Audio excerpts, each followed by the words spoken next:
Podcast KR Kenakalan Remaja. Perkenalkan, nama saya Rahmana Triandani dari kelas 9G nomor urut 25 sebagai moderator. Saya Zahra Asilah Kirana Novalianta dari 9G nomor absen 33 sebagai narasumber. Saya Nadia Rahayu Anggriani nomor absen 21 sebagai narasumber dan penulis skenario. Nama saya Alia Putri Hanisa, nomor urut 02, kelas 9G sebagai ilustrasi. Saya Fariska Sadesri, nomor absen 10, kelas 9G sebagai editor. Saya Rakyat Muhammad Kamar Paramdita, nomor absen 29 dari kelas 9G sebagai narasumber. Saya Rahmat Richard Jaidan Alfami, nomor absen 26 sebagai ilustrasi dalam video. Saya Faisri Singgarando Putra, nomor urut 08 dari kelas 9G sebagai narasumber.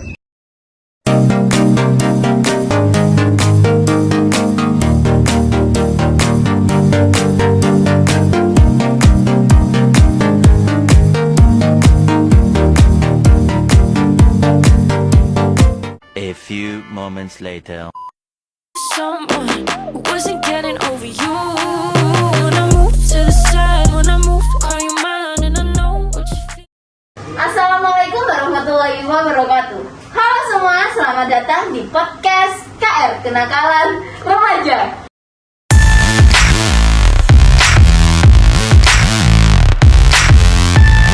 Hai teman-teman, balik lagi bersama saya Rahmana Triandani.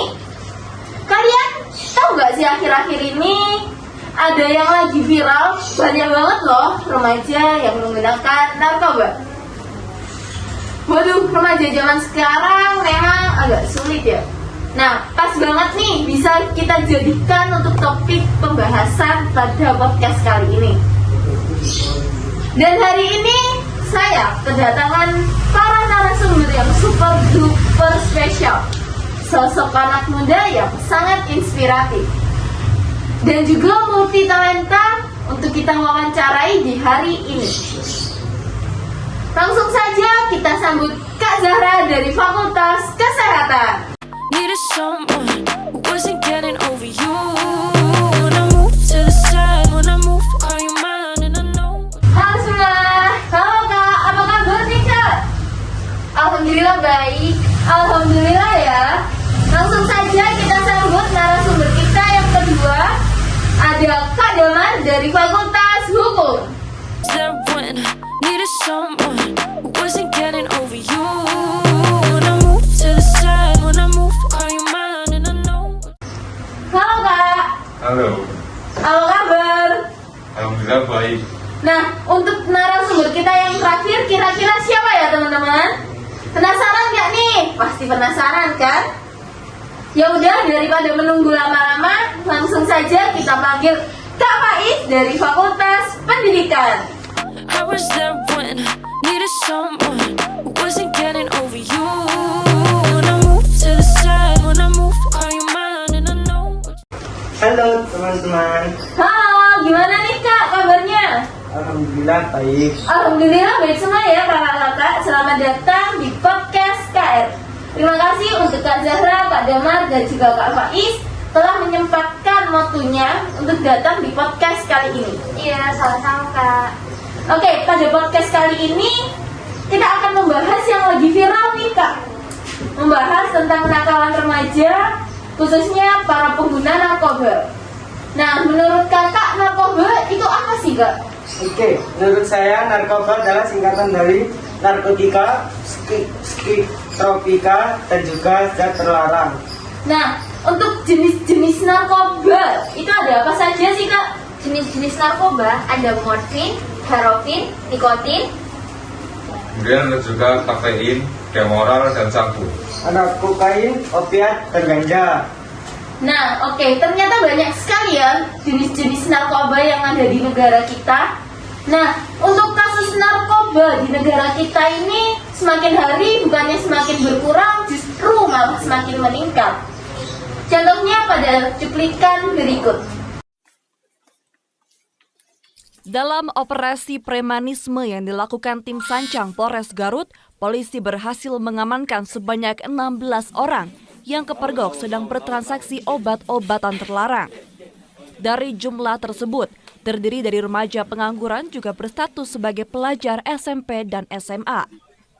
Mereka berstatus sebagai pembeli, sementara satu orang yang merupakan ibu rumah tangga berperan sebagai penjual dan telah ditetapkan sebagai tersangka.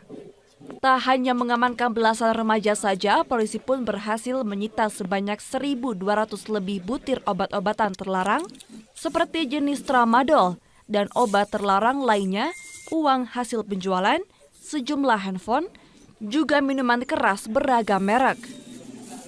Belasan remaja ini selanjutnya akan dilakukan pemeriksaan secara intensif dan akan diserahkan ke Badan Narkotika Nasional atau BNN Kabupaten Garut untuk dilakukan rehabilitasi. Kapolres Garut AKBP Widanto Hadi Caksono mengatakan mereka ditangkap di kawasan Garut Selatan dalam operasi preman dan ini pun bila dibiarkan akan menimbulkan aksi premanisme lantaran pengaruh dari mengkonsumsi obat-obat terlarang dan minuman keras. Yang terjadi pada hari Senin kemarin tanggal 20 September 2021 sekitar pukul 18.00. Untuk lokasi penangkapan adanya di Desa Mancagahar, Kecamatan Pamempek, Garut Selatan, di mana kami tim Sancang akhirnya bisa mengamankan dan menangkap satu pelaku pengedar atas inisial IS, umur 38 tahun, pekerjaan adalah ibu rumah tangga. Untuk mempertanggungjawabkan perbuatannya, satu orang ditetapkan sebagai tersangka dan terancam hukuman maksimal 15 tahun penjara, juga satu orang lainnya masuk dalam daftar pencarian orang. Ridwan Mustafa, Kompas TV, Garut, Jawa Barat.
Nah, pada tayangan tersebut, menurut pendapat kakak-kakak, gimana nih?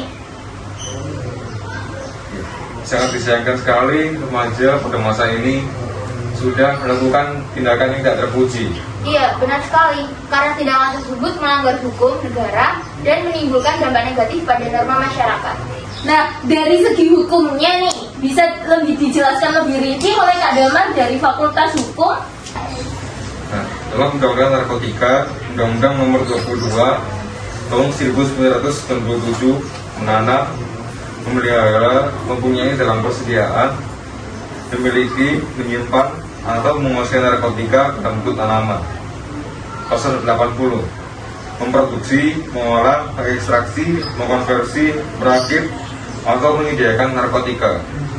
Pasal 81 membawa, mengirim, mengangkut, atau mentransito narkotika tanpa hak dan melawan hukum. Pasal 82 mengimpor, mengekspor, menawarkan untuk dijual, menyalurkan, menjual, membeli, menyerahkan penerima, jadi perantara dalam jual beli atau menukar narkotika tanpa hak dan melawan hukum. Pasal 78 sampai dengan 82 percobaan atau permufakatan jahat untuk melakukan tindak pidana narkotika. Pasal 84 gunakan narkotika terhadap orang lain atau memberikan narkotika untuk digunakan orang lain tanpa hak dan melawan hukum. Pasal 85 menggunakan narkotika untuk diri sendiri. Pasal 86 orang tua atau wali jatuh yang belum cukup umur yang sengaja tidak melapor. Pasal 87 membujuk anak yang belum cukup umur untuk melakukan tindak pidana narkotika. Pasal 88 yaitu narkotika yang dalam cukup umur atau keluarganya dengan sengaja tidak melaporkan diri.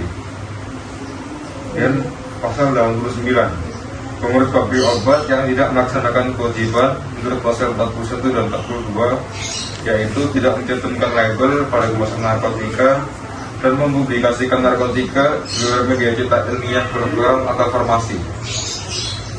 Pasal 92 menghalangi atau mempersulit penyidikan, penuntutan atau pemeriksaan perkara tindak pidana narkotika di pengadilan. Pasal 93 nakoda atau kapten penerbang yang tanpa hak dan melawan hukum tidak melaksanakan ketentuan pasal 24 dan 25 yaitu tidak membuat berita acara muatan narkotika, tidak melapor olehnya muatan narkotika kepada kantor petugas setempat. Oke, kalau tadi adalah penjelasan tentang melanggar hukum negara nih. Nah, sedangkan untuk dampak negatif pada norma masyarakat itu boleh dicontohkan seperti apa ya Pak? Oke, dampak negatif pada norma masyarakatnya antara lain dikucilkan dalam masyarakat dan pergaulan orang-orang baik. Selain itu, biasanya tukang candu narkoba akan bersikap antisosial. Keluarga akan malu besar karena mempunyai anggota keluarga yang memakai zat terlarang. Kesempatan belajar hilang dan mungkin saja dapat dikeluarkan dari sekolah atau perguruan tinggi alias BO atau drop out. Kita dipercayai lagi oleh orang-orang lain karena umumnya pecandu narkoba akan gemar berbohong dan melakukan tindak kriminal. Waduh, pengguna narkoba ini sangat melanggar hukum negara dan dapat menimbulkan banyak dampak negatif pada norma masyarakat ya Pak. Kira-kira apa ya yang menyebabkan mereka melakukan ini semua? Menurut saya, bisa jadi karena 1. Latar belakang riwayat keluarga yang kurang harmonis membuka peluang bagi remaja melampiaskan pada narkoba. 2. Salah dalam memilih pergaulan dan lingkungan sosial di dalam pertemanan. 3. Berada pada situasi sulit hingga mengalami depresi dan kecemasan. Terlebih lagi, tingkat emosional remaja masih labil. sehingga mencari jalan pintas dan keinginan untuk mencoba hal baru seperti menggunakan narkoba. 4. Menurunnya rasa percaya diri akibat traumatis mendalam atau dikucilkan dari lingkungan, sosial kehilangan orang tua, kejahatan. 5. Ketidakmampuan diri beradaptasi dengan lingkungan atau rasa sepi dan merasa sendiri. Nah, lanjut untuk bahayanya narkoba pada remaja itu kira-kira apa aja sih, Kak? Nah, bahaya narkoba untuk remaja itu sendiri yaitu seperti sulitnya konsentrasi yang sehingga mengakibatkan nilai akademik turun. Remaja menjadi mudah marah, emosi yang tidak stabil mengakibatkan pecandu narkoba dijauhi oleh temannya. Dan juga biasanya pecandu narkoba akan suka mencuri untuk membeli narkoba. Nah, setelah itu resiko narkoba yang terjadi bagi kesehatan tubuh para pecandu seperti apa ya, Kak? Resiko narkoba yang terjadi bagi kesehatan tubuh bisa seperti gangguan fungsi otak, hibernasi, bingung, dan hilang ingatan. Nah, untuk solusinya para remaja yang sudah memakai atau menjadi pecandu narkoba ini bagaimana menurut kalian? Harus segera dihentikan pemakaiannya dengan mencari pertolongan darurat. Jika masih tahap awal, kecanduan bisa mudah disembuhkan asalkan diikuti niat jika memakai narkoba untuk berhenti. Apabila sudah ketergantungan atau kecanduan, cara yang digunakan untuk mengatasi adalah dengan rehabilitasi. Dengan mendaftar ke layanan rehabilitasi BNN agar ketergantungan terhadap obat terlarang bisa segera ditangani dan dipulihkan sepenuhnya baik dari segi fisik, mental maupun kerohanian.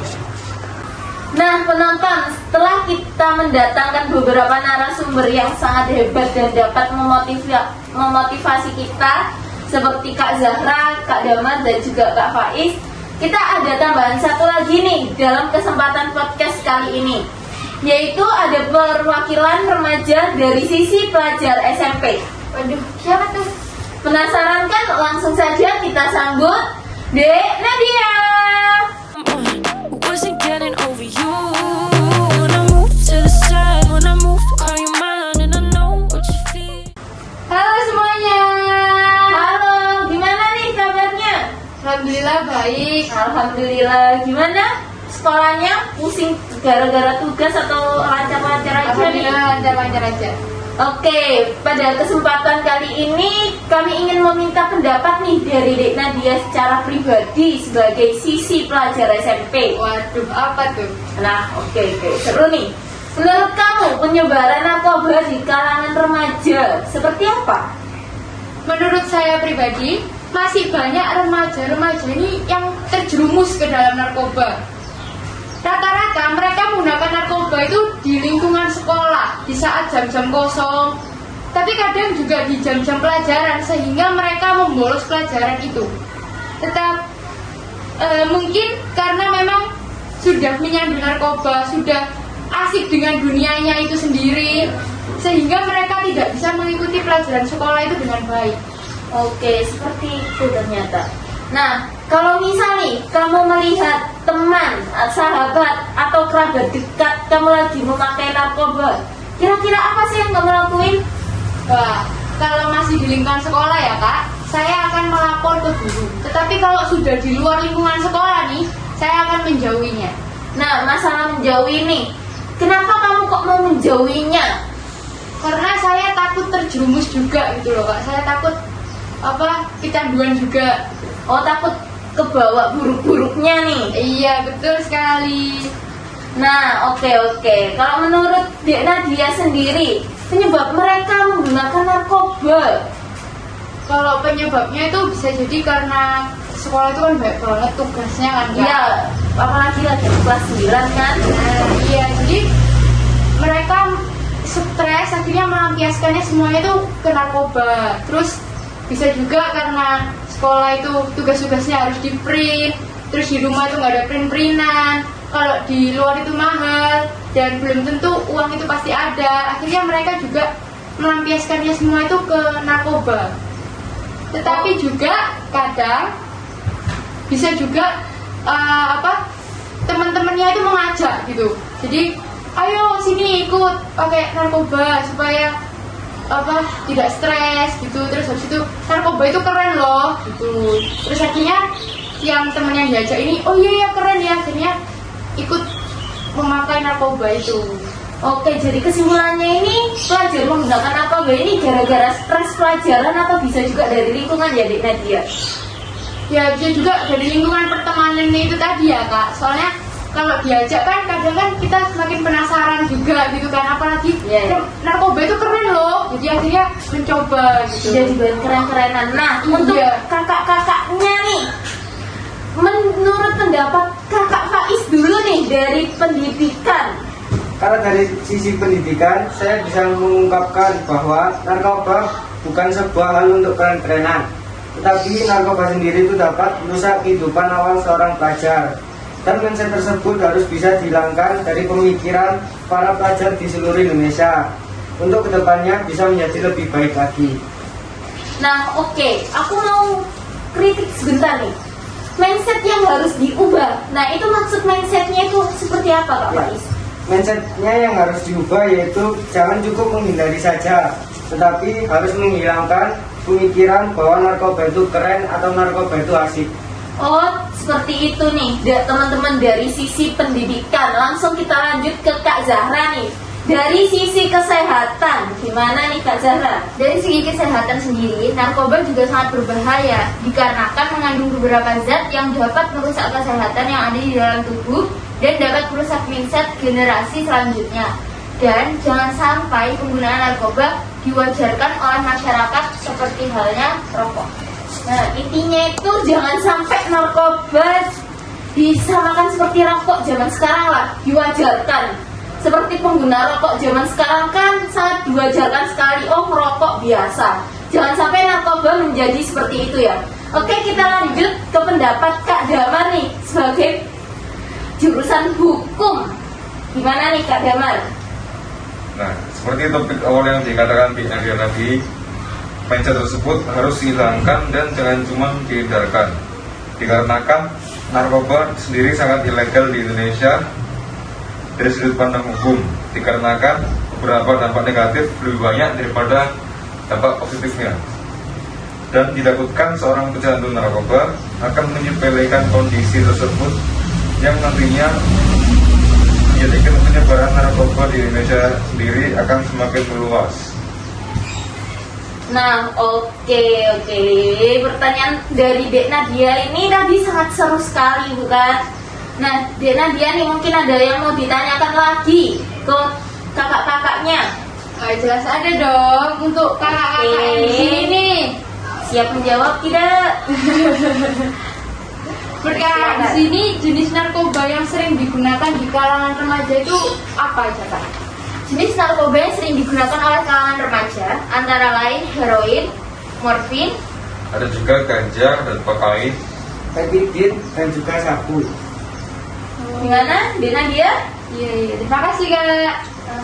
Nah, setelah Dek Nadia yang tanya-tanya nih, gantian saya ada pertanyaan buat kakak-kakaknya yang sangat hebat.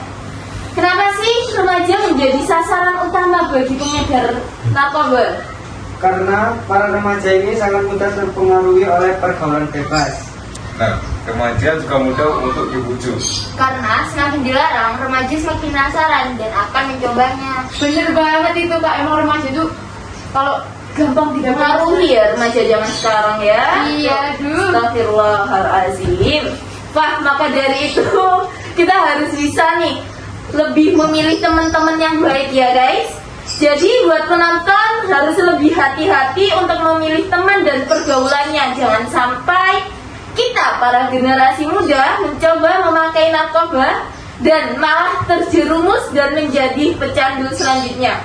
Oke? Jadi kesimpulannya adalah jauhi narkoba, dekati saja saya. Terima kasih buat kakak-kakaknya. Saya ucapkan apabila ada kesalahan kata ataupun sikap, wassalamualaikum warahmatullahi wabarakatuh. Waalaikumsalam warahmatullahi wabarakatuh. Halo semua, terima kasih sudah menyaksikan podcast kami yang bertema narkoba. Apabila kami ada kesalahan kata atau sikap, mohon dimaafkan. Wassalamualaikum warahmatullahi wabarakatuh. Dadah.